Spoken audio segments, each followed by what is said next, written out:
Alors, est-ce qu'il faut arrêter ou fumer de boire de l'alcool quand on a de l'endométriose?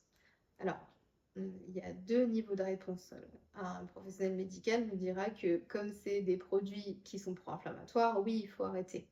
Mais maintenant, ce qu'il faut se dire, c'est que l'endométriose, c'est une maladie qu'on va garder tout au long de notre vie et qu'en fait, cette maladie-là, comme beaucoup de pathologies chroniques, en fait, heu, c'est pas un sprint qu'on a à courir, c'est un marathon.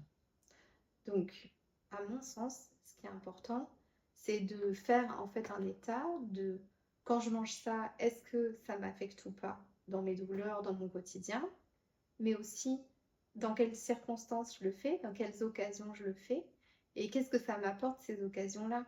Quand on a un anniversaire, une soirée avec des amis, et que de temps en temps, on prend un petit verre parce qu'on a notre repas en amoureux ou quoi, le plaisir et le bonheur que ça va nous amener de partager ce moment-là, il va peut-être compenser en fait le désagrément que ça va occasionner. Donc, c'est vrai que au quotidien, dans l'idéal, c'est bien de réduire, voire de diminuer, voire d'arrêter. Mais c'est important aussi de s'accorder des moments de vie et de joie simples.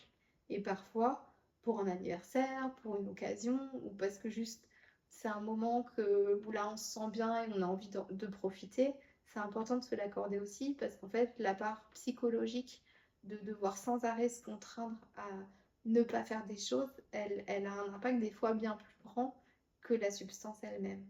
Donc ça va vraiment être tout un travail avec soi-même, de connaissance de soi et de négociation avec soi, de savoir quand est-ce que je fais mon écart ou pas. Mais à mon sens, c'est pas possible de vivre une vie entière avec une pathologie chronique en étant hyper hyper strict parce que quelque part c'est un peu ne plus vivre.